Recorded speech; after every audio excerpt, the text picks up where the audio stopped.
নারী সংস্কারের নামে নারীবাদীরা নারীদের স্বাধীনতার নামে আমাদের ভিতরে একটা জিনিস বেহায়াপনা চাপিয়ে দিতে চাচ্ছে।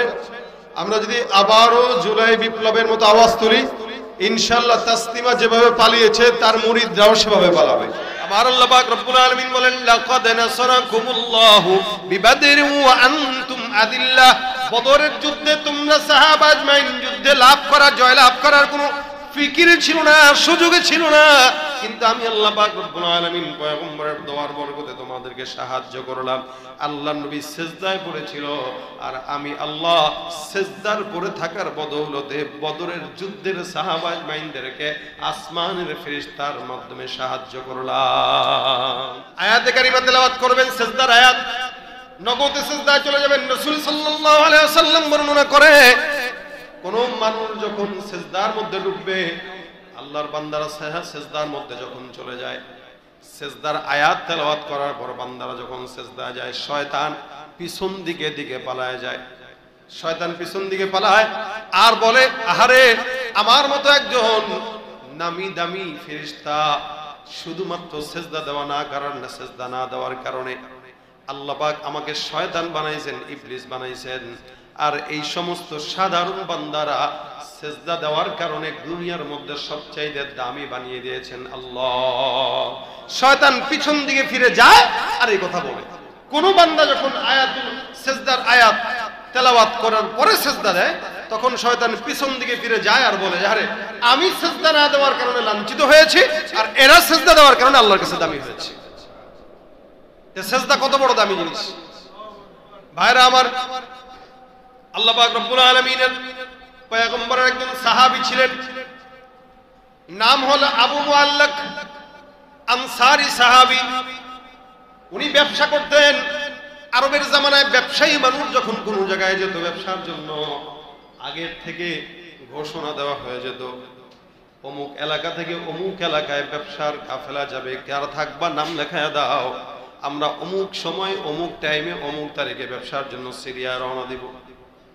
এইভাবে নাম ঘোষণা করা হতো। কেউ কেউ আবার একা একা যেতেন।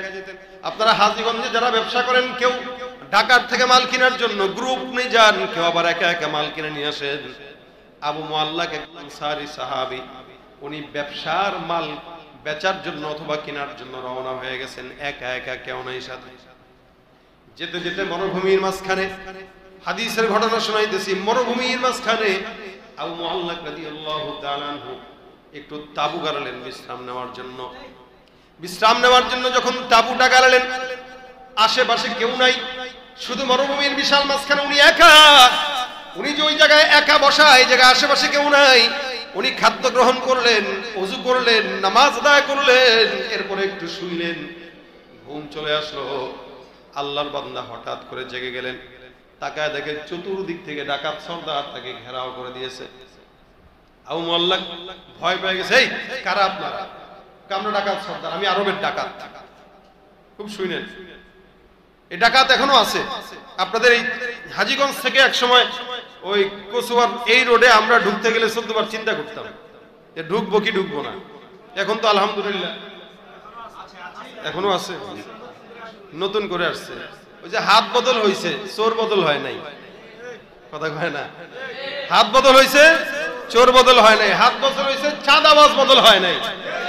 হাত বদল হয়েছে, সন্ত্রাস বদল হয় নাই। হবেও না, হবেও না। ওই যে বলেছিলাম 53 বছর আমরা ক্ষমতা দেখেছি, একদল গিয়েছে একদল এসেছে, শান্তি আসে। একদল অমুকের দালালি করে, আরেক দল অমুকের দালালি করে, আজীবন দালালি করবেন, শান্তি আসবে না। দালালি হবে কার? যাদের হাতে যায় ক্ষমতা, দেশ যেন বাপের ভিটা, রাখতে চেয়ার শুরু করে বিদেশিদের পাচাটা। যাদের হাতে যায় ক্ষমতা, দেশ যেন বাপের ভিটা, রাখতে চেয়ার শুরু করে বিদেশিদের পাচাটা। বিদেশিদের কথা মতো চালায় ওরা নিজের দেশ, বিদেশিদের কথা মতো চালায় ওরা নিজের দেশ।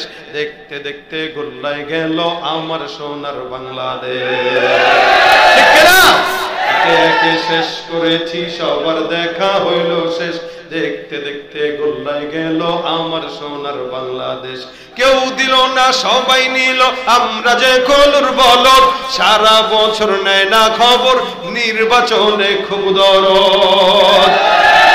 কেউ দিল না সবাই নিল, আমরা যে কলুর বলদ, সারা বছর নেয় না খবর, নির্বাচনে খুব দরদ।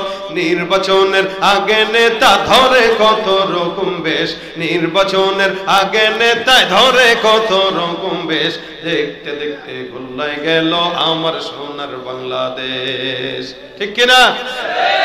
আচ্ছা, এটা কি লাগাইতে পারবেন এখন? কি দিয়ে লাগাবেন?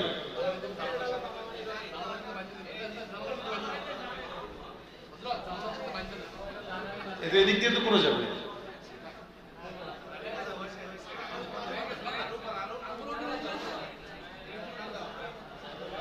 আচ্ছা দেখেন ভাইরা আমার, বলছিলাম এখনো কচুয়ার রোডে নতুন চাঁদাবাজরা আসছে। এই যে হাজীগঞ্জের এখান থেকে আসতেছে, সিএনজি থামায় চাঁদা নিতেছে, তো কই চাঁদাবাজ বলে নাই? এরা কারা? এরা নতুন চাঁদাবাজ। সুতরাং এরা থাকবে। তো এদের থেকে বাঁচার জন্য আমলটা বলতেছি। ঘটনাটা এখান থেকেই শিক্ষা, এখান থেকেই ঘটনাটার শিক্ষা। আবু মুআল্লাক গেলেন, চতুর্দিকে ডাকাত ধরে ফেলছেন। ডাকাত যদি কখনো ধরে, ডাকাত অর্থাৎ সন্ত্রাস রাত্রেবেলা চলতেছেন যদি ধরে, সুন্নত তরিকা এই হাদিস থেকে শিখেন। অনেকে আছে ধরে, এই যে কি আছে, এই বড় তোমার চিনোস, চিনছি দিলাম, কি হয় না এটা? আপনাকে ধরছে, আপনি বেটাগিরি না দেখা, ভাই যা মন চাই নিয়ে যাও, আমার গায়ে হাত দিও না। এটা হলো সম্মানের সাথে আসতে পারবে, অন্তত জানটা থাকবে। এখন আপনি বেটাগিরি দেখাইলেন, এই চিনোস আমি কিন্তু এই দলের না, ওখানে দল বুঝবে না। আপনি তাকায় দেখেন আপনার দলের শেষরাটাই আপনারা ধরছে চাকু মারার জন্য। সুতরাং ও আপনার কোন পরিচয় শুনবে না, আগে মারবে তারপরে টাকা নিবে। এই জন্য সুন্নত পন্থা হইল, কেউ আপনাকে ধরছে, ভাই দিয়ে দিলাম, নিয়ে যাও, গায়ে হাত দিয়ে। আবু মুআল্লাক জিজ্ঞাসা করলো, কে? আমি অমুক ডাকাত সর্দার, যা আছে দে। ভাই ঠিক আছে, যা কিছু আছে সব নিয়ে যান, তবে দয়া করে আমার গায়ে হাত দিয়েন না। কিন্তু এই ডাকাত শেষরা কিছু সন্ত্রাস আছে, এরা টাকাও নেয়, সম্পদও নেয়, আবার আঘাতও করে, মারেও। আবু মুআল্লাক ডাক দিয়া বলতেছে, যা মন চায় নিয়ে যাও, সফরের পাথেও যা আছে সব নিয়ে যাও, কিন্তু খবরদার গায়ের মধ্যে আঘাত দিও না। আমার বিবি আছে, সন্তান আছে, এরা আমার অপেক্ষায়। আল্লাহর হস্তে গায়ের ভিতরে আঘাত দেওয়া দরকার নাই, যা আছে নিয়ে যাও, চলে যাও। আবু মুআল্লাক ডাক দিয়া বলতেছে, আমি তোমাকে মারার জন্য আসছি, সম্পদ নেব, হত্যাও করব। আমি এমন ডাকাত, যে ডাকাত যাকে ধরি সম্পদ নেই, জানও নিয়ে যাই। আবু মুআল্লাক ভয় পেয়ে গেছে, আরে কয় কি, এতগুলো সম্পদ নিবে আবার মারবেও। ভাই কোনো মতে একটু বাঁচানো যায়নি? কোনো সুযোগ নাই, তোমার শেষ কোনো ইচ্ছা থাকলে বলো। আবু মুআল্লাক ডাক দিয়া কয়, আমার শেষ ইচ্ছা, আমাকে 2 রাকাত নামাজ পড়ার জন্য সময় দাও। আমি ইন্তেকালের আগে আমার মাওলার সঙ্গে 2 রাকাত নামাজের মাধ্যমে কথা বলতে চাই। আমার আল্লাহর সঙ্গে আমি যখন নামাজে দাঁড়াই, আমার মাওলায় নামাজের মধ্যে আমার মতো বান্দার সঙ্গেও কথা বলে। আমি যেহেতু বিপদে পড়েছি, আমার মাওলার সঙ্গে আমাকে কিছু কথা বলা দরকার। আবু মুআল্লাককে এবার ডাকাত ডাক দেয়া বলে, কারো সঙ্গে কথা বলে কোনো ফায়দা নাই, তুমি নামাজের মধ্যে দাঁড়ায় আসমান থেকে মাওলার নামায় নিয়ে আসতে পারবা না। এই বেটা মনে করছে এই মনে হয় আল্লাহর সাধারণ বান্দা, কিন্তু সাহাবী আল্লাহর কাছে নামাজের মধ্যে দাঁড়ায় গেছে, সিজদার মধ্যে ডুবে গেল। সিজদা এত দীর্ঘ লম্বা, সিজদার মধ্যে তাকায়, সিজদার ভিতরে দিয়া, এই সিজদার ভিতরে যায় বারবার দোয়া করে, ইয়া ওয়াদুদ, ইয়া ওয়াদুদ, ইয়া ওয়াদুদ, ইয়া দাল আরশিল মাজিদ, ইয়া ফাআলাল লিমা ইউরিদ। আল্লাহ পাক রব্বুল আলামিনের কাছে সিজদায় দোয়া করে, আসআলুকা বিইজ্জিকাল্লাযী লা ইউরা ওয়া মুলকিকাল্লাযী লা ইউদা ওয়া বিনুরিকাল্লাযী মালাআ আরকানা আরশিক আন তাকফিনি শাররা হাযাল লাস, ইয়া মুগীসু আগিসনি, ইয়া মুগীসু আগিসনি। দেখেন সেজদায় যে দোয়া করতেছেন, ইয়া ওয়াদুদ ইয়া ওয়াদুদ ইয়া যাল আরশিল মাজিদ ইয়া ফাআলাল লিমা তুরিদ আসআলুকা বিইজ্জিকা আল্লাযী লা ইউরা وملكك الذي لا يضام وبنورك الذي ملأ أركان عرشك أن تكفني شر هذا اللص يا مغيث أغثني الله তোমার এই প্রশংসা বর্ণনা করে বলতেছেন, এই যে ডাকাতটা আসলো ওর জন্য তো কারো দরকার নাই, তুমিই তো যথেষ্ট। সমুদ্রের মাঝখানে কোন বান্দা ডুবতেছে, কেউ ডাকে সাড়া না দিল, দেয় কে? আল্লাহ। মরুভূমির মাঝখানে কেউ নাই, শুনবেন কে? আল্লাহ। মনে রাখবেন, রাত 3টার দিকে 4টার দিকে 2টার দিকে এলাকার কোন চেয়ারম্যান আপনার কথা শুনবে না, কোন মেম্বার শুনবে না, কিন্তু আল্লাহকে ডাক দেন, আল্লাহ শুনবে। এদেশের এলাকার মেম্বার না থাকলেও এলাকা চলে, ইউনিয়ন পরিষদের চেয়ারম্যান না থাকলেও ইউনিয়ন পরিষদ চলে, বাংলাদেশের রাষ্ট্রপ্রধান পালায় চলে গেলেও রাষ্ট্র ঠিক মতোই চলে, কিন্তু আল্লাহ না থাকলে এক সেকেন্ডের জন্য চলে না, ঘুম না তন্দা, লা তাখুযুহু সিনাতুন ওয়ালা নাওম। আল্লাহ তো শুনে, তবে ডাকার মতো ডাকা লাগে। ডাক দেয়া কয়, ইয়া মুগীস ওয়াগিসনি, আল্লাহ তুমি তো এটার জন্য যথেষ্ট, আমার একটু সাহায্য করো, সহযোগিতা করো, বিপদের মধ্যে আছি, তুমি আমার কথা শুনো। বারবার ডাক দেয়, লম্বা সেজদা দিয়া।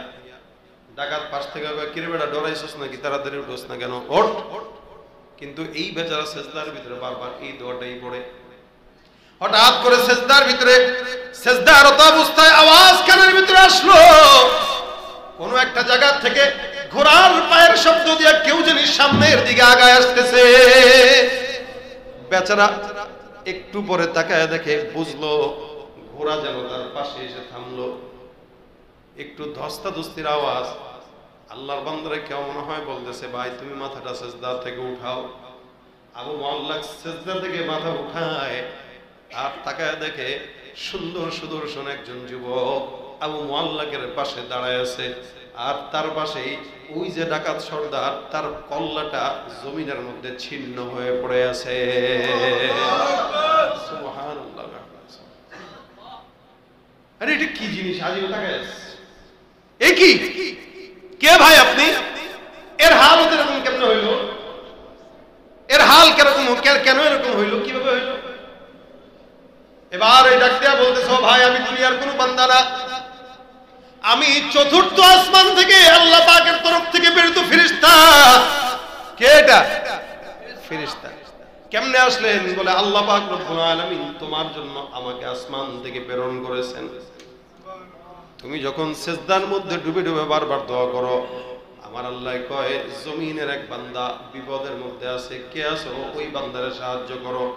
আমি নাখান্দা আল্লাহর থেকে ইজাজত নিয়ে তোমার কাছে আসলাম, আল্লাহর আদেশে তোমাকে ডাকাতের হাত থেকে আল্লাহ পাক তোমাকে বাঁচায় দিছে। এই বাঁচানোর জন্য আল্লাহ পাক আমাকে পাঠাইছেন। কেন? তুমি সেজদায় যে দোয়াটা করতেছিলা, এই দোয়াটা আমি চতুর্থ আসমানে বসে বসে শুনতেছিলাম। ও তোমার এই ডাকের কারণে আমি বলছি, আল্লাহ কি হচ্ছে? আল্লাহ কয় যা সাহায্য কর। আমি আসমান থেকে চলে আসছি। ১,৫০০ বছর আগের ঘটনা। যেই বান্দা যাচ্ছে আল্লাহকে, ওই বান্দারা আমরাই। সে ছিল সাহাবী, আমরা আল্লাহর নবীর উম্মত, কিন্তু সেও মানুষ, আমরাও মানুষ। যে আল্লাহকে ডাকছে সে আল্লাহ এখনো আছে। যে জমিনে বসে রাখছে ওই জমিনও এখনো আছে। মানুষও আছে, জমিনও আছে, আল্লাহও আছে, কিন্তু দোয়া কবুল হয় না কেন? শুধুমাত্র ইখলাস আর তাকওয়ার অভাব। যদি একটু ইখলাস দিয়ে ডাকতে পারেন, বিপদে মুসিবতে কোনো না কোনো হালতে আল্লাহ আপনার ডাকে সাড়া দিবেই দিবে ইনশাআল্লাহ। সেজদায় পড়ে ডাকবেন। এই কারণে কখনো আজকের বৃহস্পতিবার জুমার রাত, বরকতময় রাত, বাসায় যায় পারলে 2 রাকাত নামাজ পড়লেন, আর নয়তো একটু আল্লাহর দরবারে সেজদা দিয়েন 10টা মিনিট, দেখেন কেমন লাগে। দেখবেন দীর্ঘ সেজদা যখন দিবেন আপনার কলিজার ভিতরে ভালো লাগবে, দিলের ভিতরে ভালো লাগবে। এটা সেজদা বান্দার কলবকে নূরান্বিত করে এবং বান্দার কপালকে নূরান্বিত করে। এবং সেজদার দাগ দেখে দেখে নবী করিম সাল্লাল্লাহু আলাইহি ওয়াসাল্লাম কিয়ামতের ময়দানে আমাদেরকে ধরে ধরে জান্নাতে নেবেন। সেজদার দাগ, সীমাহুম ফি বুজুহিহিম মিন আথারিস সুজুদ। ইমানদারের আলামতই হবে সেজদার দাগ থাকবে তার। এখন চেহারার দিকে তাকাইলে ঘুষের দাগ দেখা যায়, মনে হয় সুদ খাইতে খাইতে ঘুষ খাইতে খাইতে চেহারা কালো বানায় ফেলছে। এজন্য ভাইরা আমার, বিপদে মুসিবতে যে হালতে থাকেন, সর্বপ্রথম আল্লাহর কাছে 2 টাকা সেজদা দিবেন। আমাদের তাজরিবা আছে আলহামদুলিল্লাহ, যত বড় বিপদ হোক আল্লাহর কাছে সেজদা দিয়া চাইছি, আল্লাহ দিছে। সেজদা দেই নাই, আল্লাহ দেয় নাই। সেজদা অনেক বড় দামি জিনিস। এই জন্য যে কোনো হালতে যে কোনো ভাবে আল্লাহ পাকের কাছে সেজদায় যে যদি দোয়া করেন, রাসূল বলেছেন আকসিরুদ দুআ, তোমরা নফল নামাজের সেজদাগুলোতে দোয়া করো অথবা এমনি সেজদা দিয়ে আল্লাহর কাছে চাও, ইনশাআল্লাহ মনের হালত, সংসার অশান্তি, বিবি কথা শুনে না, বাচ্চা কথা শুনে না, মুসিবতে আছেন, ব্যবসায় বরকত নাই, যে কোনো ঝামেলায় থাকেন না কেন, আল্লাহ পাক মুসিবতে পুরো সেজদা দিবেন, আল্লাহ মনের আশা শুনবে ইনশাআল্লাহ। আল্লাহ পাক আমাদের সকলকে সেজদায় আল্লাহকে ডাকার তৌফিক দান করুন, বলেন আমিন। আলহামদুলিল্লাহ। আল্লাহ পাক রব্বুল আলামিন যদি আজকের এই মজমা কবুল করবেন, যদি 10 জন মানুষ আমাদের এই কথা থেকে যে কোনো একটা কথা আমি যেন আগে তো করতে পারি আমল, আপনারাও যেন করতে পারেন। আজকের এই বরকতি মজমা, সুন্দর প্রতিষ্ঠান, আজকের মাহফিলের প্রধান অতিথি আমাদের আপনাদের সকলের পরিচিত মাওলানা মুফতি রেজাউল করিম আবরার সাহেব, উনি চলে আসছেন। ইনশাআল্লাহ হযরত আসবেন, উনি কথা বলবেন, আপনারা ওনার কথা শুনে তারপরে মোনাজাত নিয়ে ইনশাআল্লাহ আপনারা সকলে যাবেন। আল্লাহ পাক রব্বুল আলামিন আজকের এই মজমাকে ভরপুর কামিয়াবি দান করুন, সকলে বলেন আমিন। আমা তৌফিক ইল্লা বিল্লাহ।